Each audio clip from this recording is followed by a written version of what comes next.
How's it going, everyone? Got the boxing narrative once again. Like, comment, subscribe. All right, let's go into it. So we got Osleys Iglesias winning his IBF, the vacant IBF super middleweight title against Pavel, this Russian dude. Um, I said it before, and that's the fact that I have a really hard time going like hyping up these Cuban fighters because people love hyping up these guys. They love riding on the backs of these Cuban fighters, just praising them to all heavens, praising them to the moon, hyping them up, saying that they're a killer. They're gonna destroy every single fighter in whatever weight class they're in. This was David Morrell, um, saying that about Yoleni Hernandez right now, and of course, they're saying that about Iglesias. And this is probably the most lackluster performance I've seen of Iglesias. You gotta understand, in these shows, these Eye of the Tiger shows, they have them in these small ring, small ring, and even in this small ass ring, Iglesias couldn't trap this Paval dude. I thought his footwork was very lackluster. All right, it was definitely the worst I've seen um in his career so far. I don't think I've ever seen him look this lackluster. He looked pretty bad against this dude Paval, who just quit for some reason. Like he just quit.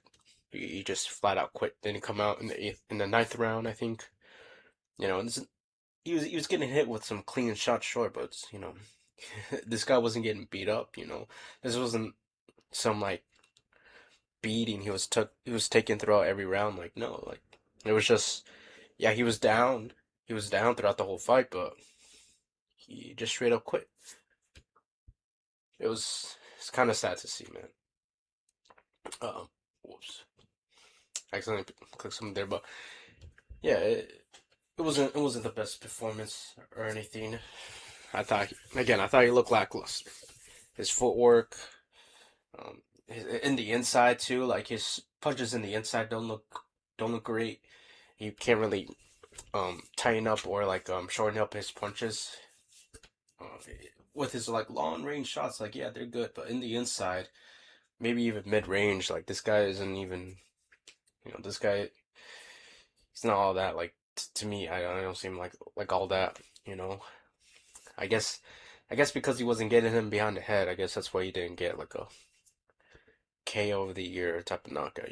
But I think Iglesias has a lot of work to do. Again, like these Cuban fighters, like people think they're like perfect. They're a complete fighter. They can do everything, but like no, this guy's obviously not a perfect fighter. He's not a complete fighter. He still has a lot of things to work on. But however, that being said, in the 168 division, of course, this guy is one of the top fighters in the division. He is still going to be a hard task for everyone. I think, of course, he beats Canelo. Um, Lester will be a good fight. Lester will be a good fight. Based off of Lester's last performance, I would say Iglesias beats Lester. Um,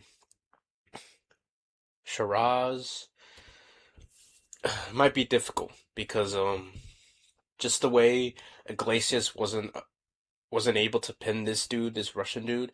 I don't know how Iglesias can pin Sharash or even Pachenko, to be honest with you. So like those tall dudes, I don't know if Iglesias can pin those guys down, to be honest with you. I think it would be a really hard thing to do for him. So we'll have to wait and see with that, man. Alright, so if Iglesias wants to become like just a better fighter, then yeah, he's gonna have to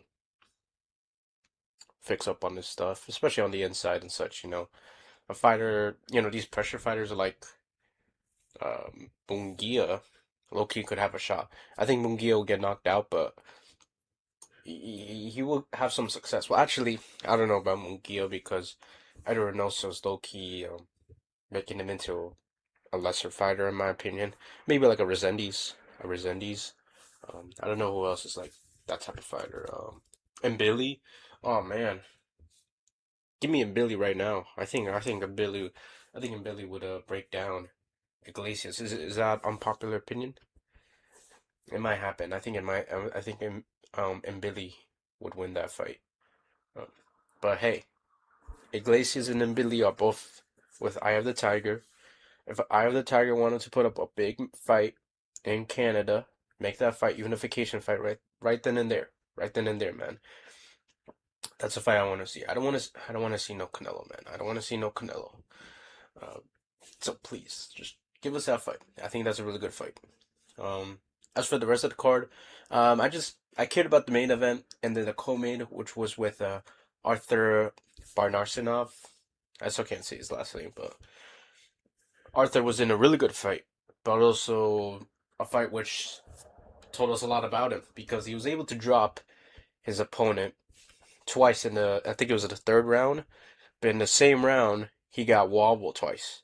And those two times where he got wobbled, they were immediately after the knockdowns. So that gives the questions like, how is Arthur's chin? Because in his last fight against Sergey Lipinets, in the 10th round, in the last round, Lipinets was catching Barnarsinov with some shots too, and I mean, it was more fatigue and such, more than him being hurt by the shots, I think. But he was still looking pretty shaky at the last round. You know, his fight against Sergey Lipinets. I watched that fight and I reviewed it as well in my channel.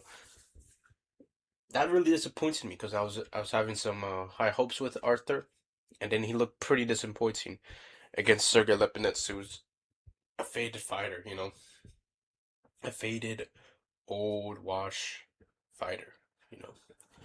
And then in this fight, here we go. I mean, he does get the stoppage win, but it was kind of a stoppage. You know, the ref just came in, waved it off.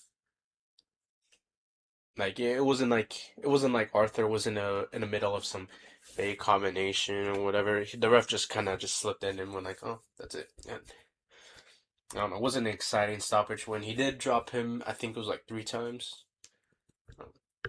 So he was able to get a dominant win, but again, he got wobbled twice in this fight. And it's gonna have people questioning on his chin, on his chin. I don't think he's chinny, but I mean, getting wobbled twice like that, he's definitely not mindful of his defense. Because again, those 2 times were right when he knocked his guy down, meaning he was very eager to just come in and try to stop him and stuff. And again, he didn't even stop him legitimately. The ref just came in and waved it off for him. So I think Arthur also is another guy that needs to fix up on some things. You know, I think he's a good fighter, but I think their other guy, John Arubio, I like him more um, as a fighter.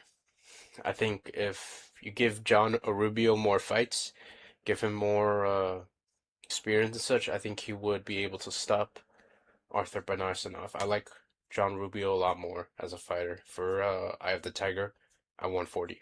So yeah. But that's I have the Tiger event again. Iglesias, good little fighter, but he's Cuban, so these guys hype him up to the max. He's in all that. Good fighter. Congrats on his win, but I mean he looked pretty ordinary against this Russian dude. This Russian dude I had never heard of. So we shall see what his next fight is, and hopefully he can continue to get better.